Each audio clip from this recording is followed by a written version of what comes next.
Saudara-saudara yang terkasih dalam nama Tuhan kita Yesus Kristus, hari ini kita bersyukur karena kita bisa kembali dalam program belajar Alkitab Renungan satu pasal satu hari. Hari ini kita akan merenungkan firman Tuhan dari kitab Keluaran pasalnya yang ke-36 tentang bagaimana orang Israel akan terus memberikan persembahan mereka untuk mendukung pelayanan dan juga bagaimana mereka bekerja bagi Tuhan. Sebelum kita merenungkan firman Tuhan ini, mari kita sama-sama menyanyikan satu buah lagu dari KPPK nomor 326 yang berjudul Jadikan Aku Saluran Berkat.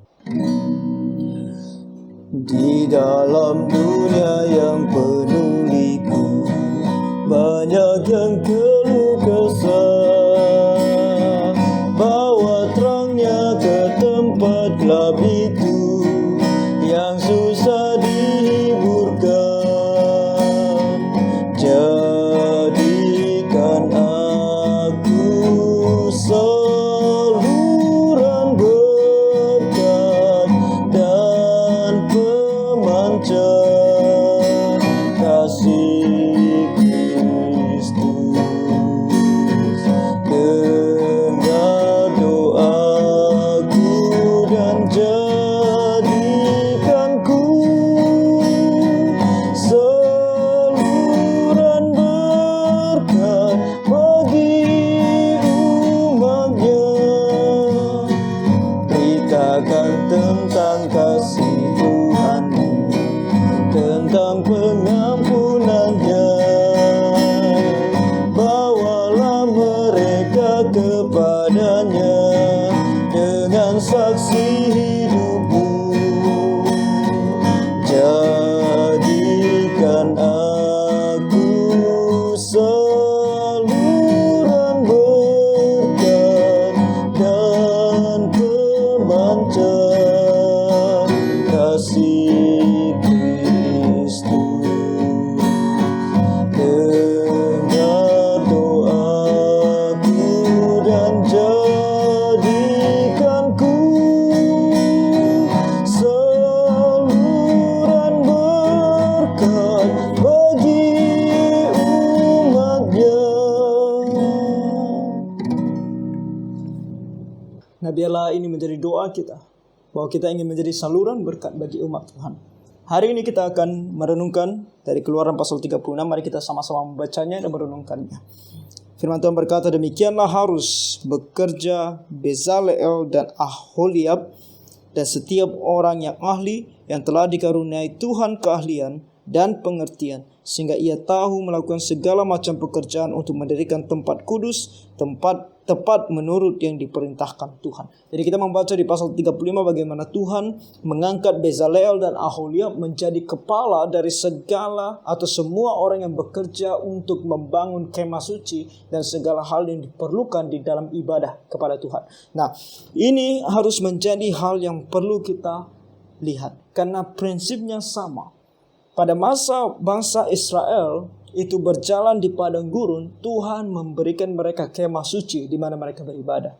Nanti Tuhan akan membuat bait suci ketika Israel sudah menjadi sebuah bangsa pada zaman Salomo, Raja Salomo yang ditetapkan oleh Tuhan untuk membangun bait suci. Oke, jadi ada gedung yang berbeda, ada tempat yang berbeda untuk mereka beribadah, tetapi prinsipnya sama. Di dalam melaksanakan pelayanan ini dikatakan di sini bahwa ini harus tepat menurut yang diperintahkan Tuhan. Nah, nantinya bait suci akan berubah dan saat ini orang yang percaya kepada Tuhan Yesus sebut gereja juga membangun gereja bagi Tuhan.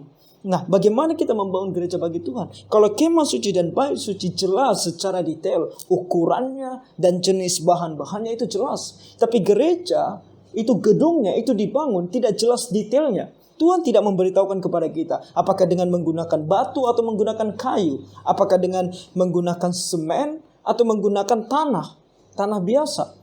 Tuhan tidak memberitahukan kepada kita apakah lantainya harus di keramik atau harus menggunakan kacanya seperti apa. Apakah bisa dengan kaca biasa atau kaca terbuat dari bahan yang mahal. Tuhan tidak memberitahukan kita secara detail, tetapi prinsipnya Tuhan memberitahukan kepada kita bahwa gereja bukanlah gedungnya, tetapi orangnya. Prinsip di dalam Alkitab dikatakan bahwa gereja itu dibangun bukan mengenai gedungnya, seberapa besar gedungnya, seberapa indah dan cantiknya gedung itu, tetapi lebih seberapa dewasanya orang-orang di dalamnya, di dalam iman. Maka kita dari situ berangkat dari sana serta mengetahui fungsi dari sebuah gereja hanyalah tempat di mana orang bisa berkumpul dan beribadah kepada Tuhan. Maka kita akan mencoba semaksimal mungkin membangun sebuah gereja yang bisa difungsikan bagi orang untuk berkumpul dan melayani Tuhan, bukan bagi orang untuk membanggakan gedungnya. Makanya gereja tidak boleh seharusnya dibangun begitu mewah dan megah sehingga kita bisa merasa membanggakannya kepada orang lain. Tetapi hanya sekedar sebuah gedung yang cukup untuk dipakai orang-orang untuk bekerja melayani Tuhan dan beribadah kepada Tuhan. Maka seberapapun besar gedung gereja kita, jangan pernah kita membanggakannya apalagi menyombongkannya. Karena itu semua tidak penting. Kepada kita gereja yang terpenting adalah tentang bagaimana orang-orang di dalamnya bertumbuh di dalam iman dan takut akan Tuhan. Kalau gereja kita sudah mengajarkan firman Tuhan dengan benar, di mana orang-orang yang bisa bertumbuh di dalam iman dan takut akan Tuhan, itulah gereja yang betul-betul mengasihi Tuhan dan akan diberkati oleh Tuhan. Seberapa besar pun gedungnya, kalau orang di dalamnya tidak bertumbuh di dalam iman, maka itu adalah gereja yang mati. Nah, di sini untuk orang Israel tentu kemah suci diberikan detailnya dan Tuhan berkata harus didirikan tepat menurut yang diperintahkan oleh Tuhan. Dan kita sebagai gereja Tuhan juga harus mendirikan gereja tepat seperti apa yang Tuhan inginkan, yaitu untuk menjadi tempat bagi orang berkumpul dan beribadah kepada Tuhan dan bertumbuh di dalam iman dan takut akan Tuhan. Jadi hal-hal yang di luar seperti gedungnya terbuat dari apa segala macam seberapa besar itu tidak penting. Yang penting adalah cukup tempat orang untuk berkumpul dan beribadah, dan terpenting adalah yang apa yang dilakukan di dalamnya, yaitu untuk membuat setiap orang yang datang bertumbuh di dalam iman dan takut akan Tuhan. Itu yang penting. Jadi tepat sesuai dengan apa yang Tuhan inginkan. Ayat 2, lalu Musa memanggil Bezalel dan Aholiab dan setiap orang yang ahli yang dalam hatinya telah ditanam Tuhan keahlian, setiap orang yang tergerak hatinya untuk datang melakukan pekerjaan itu. Kembali di sini pusatnya adalah Tuhan. Orang-orang ini bisa bekerja bukan karena mereka adalah ahli, bukan karena mereka adalah orang-orang yang hebat, tetapi karena Tuhan yang memberikan mereka kemampuan untuk melakukannya. Di dalam membangun sebuah gereja juga demikian. Kita harus berdoa kepada Tuhan untuk memberikan keahlian kepada orang-orang tertentu. Dan orang-orang yang bekerja untuk membangun gereja, kita berdoa bagi mereka agar Tuhan senantiasa memberikan mereka hikmat dan kebijaksanaan daripada Dia.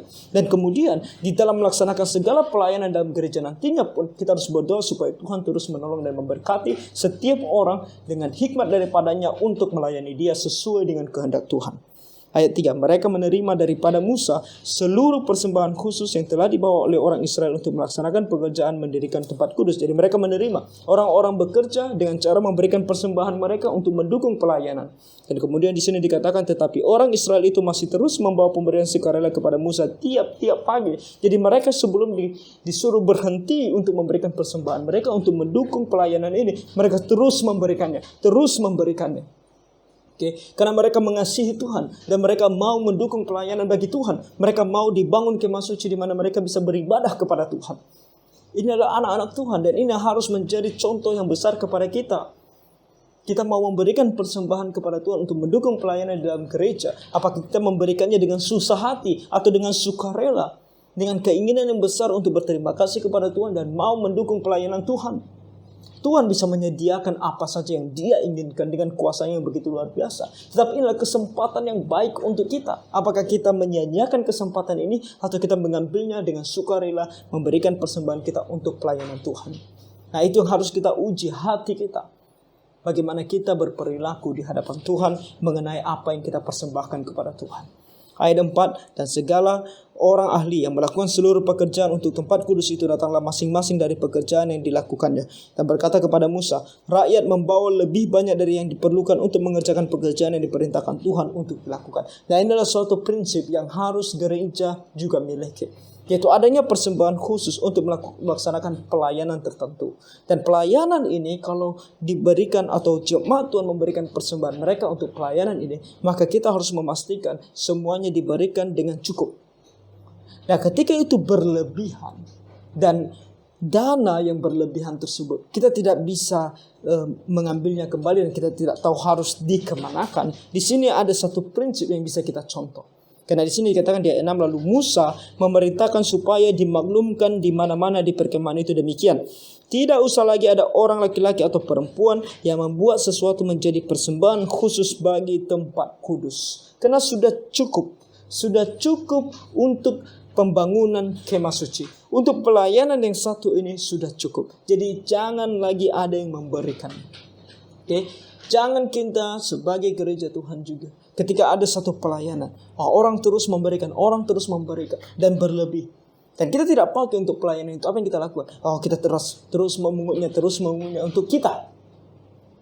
Dan kita bilang, itu untuk pelayanan berikutnya. Apa pelayanan berikutnya itu? Tuhan pun belum memberitahukan kepada kita. Kita pun belum dipimpin oleh Tuhan untuk melakukan pelayanan yang berikutnya itu. Dan kemudian kita simpan. Dan akhirnya kita pakai sendiri. Nah, kita harus berhati-hati. Ini adalah prinsip yang mungkin kita bisa lakukan. Sebuah kebijaksanaan, hikmat daripada Musa yang bisa kita contoh. Demikianlah rakyat itu dicegah membawa persembahan lagi. Sebab bahan yang diperlukan mereka telah cukup untuk melakukan segala pekerjaan itu, bahkan berlebih. Nah, ini adalah satu hal yang yang harus kita tahu juga. Ini dalam konteks persembahan khusus. Persembahan khusus di dalam satu pelayanan yang khusus. Nah, dalam gereja juga ada persembahan khusus untuk pelayanan khusus. Di mana contohnya sebuah gereja mau membangun sebuah tempat untuk contohnya sebuah hall di mana bisa di sana ibadah untuk anak-anak contohnya. Nah, pasti memerlukan biaya. Kalau diambil dari perbendaharaan gereja selama ini tentu tidak cukup untuk hal tersebut. Jadi gereja memberitahukan kepada jemaat, kita mau membangun sebuah ruangan untuk anak-anak bisa datang dan beribadah, untuk melaksanakan sekolah minggu contohnya. Nah, kita membutuhkan dana sekian. Nah, inilah persembahan khusus, di mana kalau jemaat mendukung pelayanan ini dan mereka tergerak hatinya untuk mendukung pelayanan ini, maka mereka akan memberikan persembahan mereka untuk pelayanan ini. Dan gereja harus memastikan, para pemimpin dalam gereja harus memastikan bahwa apa yang diberikan oleh jemaat jangan berlebih sehingga cukup untuk pelayanan khusus ini. Dan ketika sudah cukup dana yang diberikan, maka kita harus memberitahukan kepada jemaat bahwa sudah cukup adanya, jangan lagi memberikan untuk persembahan atau untuk pelayanan yang satu ini. Gereja harus sangat terbuka dan jujur bahkan tentang banyaknya persembahan untuk pelayanan tertentu. Gereja harus bisa sedemikian rupa jujurnya, terbukanya terhadap jemaat. Ini adalah prinsip yang baik yang kita harus contoh. Makanya di gereja-gereja yang benar, mereka ada namanya persembahan yang biasa, ucapan syukur jemaat, yaitu untuk dipakai untuk hal-hal yang reguler dilaksanakan dalam gereja, untuk ibadah, untuk pembayaran ini, pembayaran itu yang reguler setiap bulannya dibayar oleh gereja, harus dikeluarkan oleh gereja. Nah, ada juga yang disebut sebagai persembahan khusus, di mana jemaat menuliskannya, contohnya dalam sebuah amplop dituliskan di sana, ini untuk apa? Kalau misalnya untuk acara Natal, nah untuk acara Natal. Kalau misalnya ada pembangunan tertentu untuk pembangunan, ditulis di sana. Dan gereja harus memastikan semuanya diaudit dan jelas adanya dan nantinya cukup untuk pelayanan tersebut, tidak lebih dan tidak kurang. Nah, itu yang harus kita pastikan sebagai sebuah gereja. Administrasi penting, supaya jangan ada korupsi di dalam gereja dan jangan ada pihak tertentu yang merasa dirugikan di dalam gereja. Gereja juga harus adil dan gereja harus memancarkan keadilan itu karena Tuhan kita adalah Tuhan yang adil. Dan kejujuran dan keterbukaan itu penting di dalam gereja Tuhan. Jadi ini prinsip yang bisa kita lihat. Nah, kemudian mereka mulai membangun kemah suci. Kita akan membaca seluruh ayat-ayat ini tentang bagaimana mereka membangun kemah suci. Dan kita melihat di sini bagaimana mereka giat di dalam bekerja dan melayani Tuhan. Lalu semua ahli di antara tukang-tukang itu membuat kemah suci dari 10 tenda, dari lenan halus yang dipintal benangnya, dan dari kain ungu tua, kain ungu muda, dan kain kirmizi, dengan ada kerupnya. Buatan ahli tenun dibuat orang semuanya itu. Panjang tiap-tiap tenda 28 hasta, dan lebar tiap-tiap tenda 4 hasta. Semua tenda itu sama ukurannya. 5 dari tenda itu dirangkap menjadi satu, dan yang 5 lagi juga dirangkap menjadi satu. Pada rangkapan yang pertama, di tepi satu tenda yang di ujung, dibuatlah sosok-sosok kain ungu tua. Dan demikian juga di tepi satu tenda yang paling ujung pada rangkapan yang kedua. 50 sosok dibuat orang pada tenda yang pertama, dan 50 sosok pada tenda yang di ujung pada rangkapan yang kedua. Sehingga sosok-sosok itu tepat berhadapan satu sama lain. Dibuatlah 50 kaitan emas, dan disambunglah tenda-tenda kemah suci yang satu dengan yang lain dengan memakai kaitan itu sehingga menjadi satu. Dibuatlah tenda-tenda dari bulu kambing menjadi atap kemah yang menudungi kemah suci. 11 tenda dibuat orang. Kemudian panjang tiap-tiap tenda 30 hasta, dan 4 hasta lebarnya tiap-tiap tenda. Yang 11 tenda itu sama ukurannya. Disambunglah 5 dari tenda itu dengan tersendiri, dan 6 dari tenda itu dengan tersendiri. Dibuatlah 50 sosok pada rangkapan yang pertama di tepi satu tenda yang di ujung, dan dibuat 50 sosok di tepi satu tenda pada rangkapan yang kedua. Dibuat oranglah 50 kaitan tembaga untuk menyambung tenda-tenda kemah itu sehingga menjadi satu. Juga dibuatlah untuk kemah itu tudung dari kulit domba jantan yang diwarnai merah, dan tudung dari kulit lumba-lumba di atasnya lagi. Nah, berhenti sampai di sini. Mungkin kita bertanya, kenapa ini panjang sekali? Apakah ini membosankan bagi kita? Tidak. Ketika membaca ini, kita bisa melihat bahwa orang-orang Israel jelas sekali melakukan sesuai dengan firman Tuhan. Kita bisa membaca kembali deskripsi tentang kemah suci dia dalam Keluaran pasal 26 ayat 1 sampai 37. Bagaimana Tuhan memerintahkan kepada Musa apa yang harus dibangun, apa yang harus dibuat. Dan di sini kita melihat, kita perlu membaca ini. Kenapa? Karena kita harus tahu, di dalam melayani Tuhan tidak boleh sembarangan. Ada hal-hal yang sangat detail Tuhan telah tentukan, dan kita harus pastikan semuanya berjalan sesuai dengan apa yang Tuhan perintahkan. Nah, orang Israel dan Tuhan sengaja menuliskan hal ini kepada kita untuk kita bisa membaca dan melihat bagaimana orang-orang pada masa itu melayani Tuhan sesuai dan tepat seperti apa yang Tuhan perintahkan, tidak lebih dan tidak kurang. Dan ini harus menjadi pedoman kita dan prinsip yang harus kita pelajari dan harus ingat di dalam pelayanan kepada Tuhan. Kita mungkin memiliki talenta-talenta tertentu yang kita mungkin berpikir cocok untuk pelayanan kepada Tuhan. Tetapi kalau kita melihat detailnya kembali, tidak cocok untuk pelayanan Tuhan. Ada hal-hal tertentu yang kita tidak boleh lakukan di dalam pelayanan kita kepada Tuhan. Berbeda yang namanya hal-hal yang ada di luar gereja dengan hal-hal yang ada di dalam gereja. Pelayanan di dalam gereja. Mulai dari prinsip di dalam membangun sebuah gereja. Bukan gedungnya, maksud saya di sini adalah bagaimana kita melaksanakan segala pelayanan dalam gereja. Prinsipnya. Mulai dari prinsipnya sampai kepada prakteknya. Berbeda dengan apa yang kita lihat di luar sana. Mungkin kita ahli di luar sana di dalam membangun bisnis kita. Tetapi gereja bukan sebuah tempat bisnis, di mana kita bisa membangun gereja dengan cara atau pola pikir bisnis. Strategi bisnis. Bukan demikian. Mungkin kita orang yang ahli berpolitik, tetapi gereja bukan tempat untuk berpolitik. Gereja bukan dijalankan dengan strategi-strategi politik. Kita mungkin pintar, jago bermain musik di luar sana, tetapi gereja bukan tempat kita bermain musik sesuka hati kita, sesuai dengan hasrat kita, sesuai dengan keinginan hati kita, sesuai dengan zaman. Kita mungkin orang yang ahli beradaptasi dengan zaman, tetapi gereja bukan tempat di mana kita mengadaptasikan gereja dengan zaman. Berbeda. Gereja adalah satu tempat yang sangat-sangat khusus, yang apapun yang dilakukan di dalamnya sudah dituangkan di dalam Alkitab. Dan kita hanya perlu mempelajari detailnya dan melakukannya sesuai dengan Alkitab. Tidak lagi melihat sekeliling, tetapi melihat Alkitab. Itu yang harus kita lakukan di dalam gereja.